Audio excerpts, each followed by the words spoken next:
नितिन राउत साहब से, जो ऊर्जा मंत्री है, कि वो यहाँ पर आकर के जनता के सामने आकर के जो कलवा मुमरा दीवा शील टाइगर लोगों के जो जनता है उनसे आकर के खुद ही आप सर्वे रिपोर्ट निकालें, तो आपको पता चल जाएगा कि आप लोग जो कर रहे हो, यानी जो आप वहां मीटिंग कर रहे हो, वहां तो कोई इनके सपोर्ट पे बोलने वाला जनता के है ही नहीं,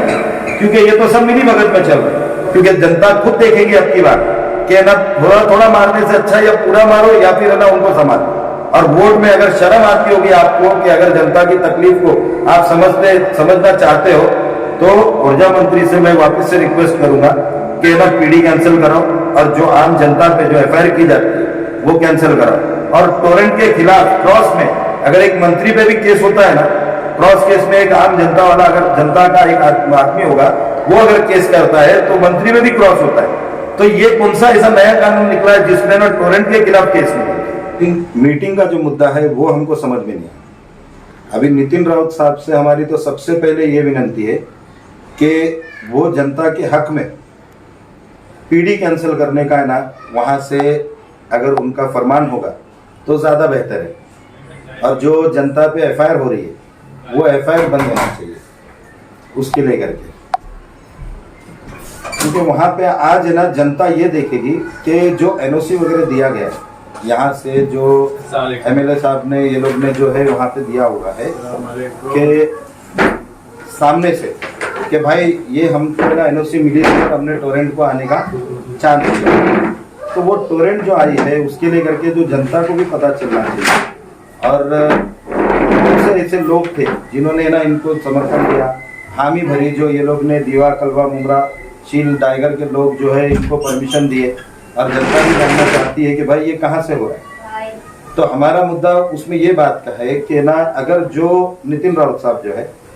जिस तरह है ना जनता की अदालत होती है और एक जनता के हिसाब से है ना हर जगह कहीं भी है, दीवा कलवा मुमरा जितने भी लोग हैं इनके सामने आकर के ये मीटिंग करे, ना कि मंत्रालय में बैठ करके, क्योंकि वहां कोई उनके हक में बोलने वाला नहीं है जनता की। अगर ये फैसला जो है, अगर वो वहां पे मंत्रालय में बैठ करके अगर पब्लिक के हक में अगर ये फैसला नहीं होगा, तो ये चीज एक समझ में आ रही है कि जब गवर्नमेंट जो है हर प्राइवेटेशन को एक एक जगह दे रही, तो वहां पे हमको ऐसे कोई एमएलए नहीं चाहिए। प्राइवेटेशन हो रहा है तो एमएलए नहीं चाहिए, और कॉर्पोरेशन के जितने नगर सेवक है वो भी नहीं चाहिए, तो उसको भी प्राइवेट करो, क्योंकि इनकी जरूरत ही क्या है जब ये जनता के यहाँ पे सिर्फ वोटिंग के लिए यहाँ आते। और अभी ये मुद्दा सुनाई दिया गया है कि वहां पे जो है उनके लिए ना पीढ़ी का जो इंटरेस्ट है वो माफ किया जाए, तो वो माफ करने के लिए नहीं है, क्योंकि जो पीढ़ी 2003-56/2 के तहत जो है कैंसिल होना चाहिए था। आज मेरा मीटिंग हुआ था टोरेंट वालों से, चौकी में किया था मैंने, शिवालय साहब के सामने। वहां पे वो लोग ने अपनी लेखी दिए, मैंने उनको बोला कि भाई मैं खेलने नहीं निकला हूं, आप लोग जो मेरे को समझा रहे हो 2003 का एक्ट आप दूसरे सेक्शन से बता रहे हो, तो वो सेक्शन मेरे को नहीं समझ में आ रहा है आप लोगों का। क्योंकि अगर जनता को जो तकलीफ है आप लोग उसमें अगर मदद नहीं कर सकते हो, और आप जो है किसी पे भी एफआईआर दर्ज कर देते हो, आप सेक्शन डाल रहे हो, उसमें समझ लो कि अभी ये घर मेरा 2017 में मैंने ये घर खरीदा हूं, और 2019 में इनका लागू होने से पहला, यानी जो टोरेंट पावर का एग्रीमेंट बनने से पहला मैंने वो घर बेच दिया, और वहां पे एमएससीडीएल जब मौजूद थी और उसने उसको दूसरा नया मीटर दिया, तो वो पुराने आदमी का पैसा ये नए आदमी क्यों भरे? आप मंत्रालय का जो आपने इशू बताया है कि सभी लोग जो है वो मंत्रालय में जाकर के मीटिंग करेंगे, तो आप जो है क्या पत्र और क्या आवेदन करना चाहेंगे कि जो ऊर्जा मंत्री है नितिन राउत जी, वो मुमरा खुद आए, विजिट करे और लोगों से जो है डायरेक्टली जनता दरबार करके बात करे? तो इस बारे में क्या लगता है आपको कि कुछ सोचेंगे, या यहाँ के स्थानीय जनप्रतिनिधि उनको कहेंगे मुमरा आने के लिए, लगता है आपको बोलेंगे? नहीं, देखिए आपका ये सवाल बहुत अच्छा है, और मैंने इसमें इस स्टार्ट में ही आपको बोल दिया कि जिस तरह दरबार लगता है उसी तरह ऊर्जा मंत्री साहब को जो है नितिन राउत साहब को यहाँ पे आना चाहिए और देखना चाहिए, क्योंकि जो सत्ताधारी लोगों ने वहां पे जो एनओसी बताई गई कि भाई ये एनओसी है, सबसे पहले तो मेरे को ये बताओ कि जबानी जिस तरह बोला जाता है कि भाई बात करो तो प्रूफ के साथ करो, तो आज तक हमको हमारा जब जेल भरो आंदोलन हुआ, जब हमने बोला कि भाई प्रूफ दो उसका, तो वो तो खाली एक सना टाइम्स बोल के था न्यूज, उसमें दे दिया गया कि 70% लोगों ने हामी भर दी इनको, लेकिन जनता को आज तक पता नहीं, क्योंकि वो प्रूफ बाकायदा साबित नहीं किया गया, तो या फिर ये झूठ बोल रहे। तो हमारी तो यही विनंती है नितिन राउत साहब से, जो ऊर्जा मंत्री है, कि वो यहाँ पर आकर के जनता के सामने आकर के जो कलवा मुमरा दीवाशील टाइगर ये लोगों के जो जनता है उनसे आकर के खुद ही आप सर्वे रिपोर्ट निकाले तो आपको पता चल जाएगा कि आप लोग जो कर रहे हो यानी जो आप वहां मीटिंग कर रहे हो तो वहां तो कोई इनके सपोर्ट पे बोलने वाला जनता के है ही नहीं, क्योंकि ये तो सब मिली भगत में चल रहे। क्योंकि राष्ट्रवादी जो कर रही है, राष्ट्रवादी का अपोजिशन भी राष्ट्रवादी का, अपोजिशन नेता भी जो है वो राष्ट्रवादी का है। इस हिसाब से तो आप भी हो गए। हम लोग राष्ट्रवाद अपोजिशन में, लेकिन हमारी पार्टी अम्बेडकरी और अधिकार सेना पार्टी जो है और इंडियन मुस्लिम लीग जो है साथ में और रिपब्लिकन सेना और आयुष ये सब साथ में जो चल रहे हैं ना, ये हम सत्ताधारी में नहीं आते, हमारी सत्ता नहीं है, लेकिन फिर भी हम जनता के लिए इतना लड़ने की कोशिश कर रहे हैं। जो अधिकार सेना का सबसे पहला उसूल है और हमारे पूरे साथ में जितने साथ जो साथ दे रहे उन सबका ये उसूल है कि हम अपना हक मांग के नहीं लेंगे, हम छीन के लेंगे, क्योंकि हम भीख नहीं मांगने निकले हैं रोड पे। तो क्या लगता है आपके ये जो प्रेस कॉन्फ्रेंस आपने किया है, लगता है आपको कि कुछ फर्क जो है यहाँ के जनप्रतिनिधि लोगों को पड़ेगा, जो है वो टोरेंग से डायरेक्टली बात करेंगे और नितिन राव से डायरेक्टली बात करेंगे आमने सामने जनता के बैठने को? देखो कैसा है, अभी इलेक्शन पीरियड नजदीक है।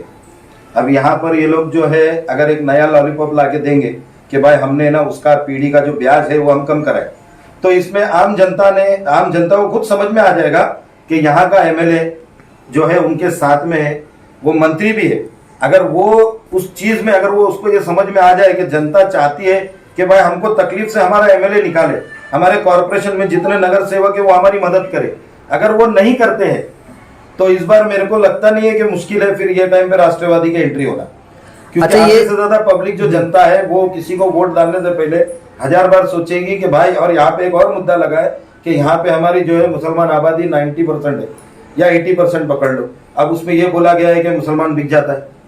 वोट के ऊपर पैसे देने के लिए लेके ना वोट डाल देता है। तो अगर यही हद रहेगी, अगर मुसलमान हो चाहे किसी भी कौम का हो, यहाँ पे अगर उसने अगर बिक करके अगर ये काम किया तो इतना समझ लेना है कि वो चूड़ी से भी बदतर काम किया। अच्छा, आपने जो सारे आरोप लगाए हैं और ये भी कहा है कि मुसलमान बिकेगा नहीं, तो खासकर आपकी पार्टी भी जो है नहीं बिकेगी ऐसा लगता है, और ये सब अगर बातचीत नहीं भी हुई तो अधिकार सेना क्या करेगी? अधिकार सेना उनके हक के लिए लड़ेगी।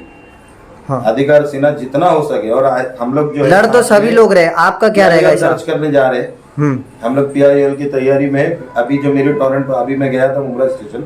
वहाँ पे हमारी है ना मीटिंग हुई, छोटी सी एक मीटिंग की। असल में मेरे को मीटिंग करने का इरादा भी नहीं था, क्योंकि वो लोग ने बोले थे हम लेखी दे रहे। मैंने 29 तारीख को वो लेटर दिया था उनको, और लेखी देने के लिए अभी मेरे को बोले लेखी देता हूँ, आंदोलन भी मत करो। हमने फिर भी आंदोलन किया,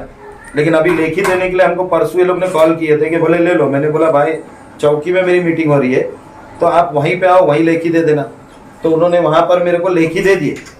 मैं लेखी लिया। बस इनको वहाँ शिवालय साहब थे, उनको मैं बोला आपका वक्त भी मैं खराब नहीं करूंगा, ना मेरा वक्त ना इनका वक्त। इन्होंने तो अपना काम कर दिया, लेखी दे दिया मुझे। अब वो लेखी देने के हिसाब से बस मुझको इतना ही करना था कि मैं इनको ये बता दूं कि आपने जो दिया है वो जनता को ये चीज एक्सेप्ट नहीं है। क्योंकि आप 2003-56/2 के तहत आप एक नया कानून 2021 में नया कानून दिखा रहे थे, यानी टोरेंट पावर आने के बाद एक नया कानून लागू किया जाएगा, और उसमें जो है MSCDL के ऑफिसरों ने जो इनके एग्रीमेंट में सिर्फ रिकवरी बताई गई, लेकिन ये लोग ने बोला हमको पावर ऑफ अटॉर्नी दिया है कि हम लोग किसी पे भी केस कर सकते हैं। अब ये चीज देखना है कि जनता को अगर मारना चाहते हैं तो डायरेक्ट गला दबा के मार दीजिए, बोल दिए भाई कि ना जनता आप लोग को मरना है, और हम लोग जितने सत्ताधारी है वही हम जिएंगे, क्योंकि हम लोग का यहाँ हक है, जन्म सिद्ध अधिकार है। और आप लोग जो है खुद ही मर जाओ, नहीं तो फिर जनता के हक में काम करो।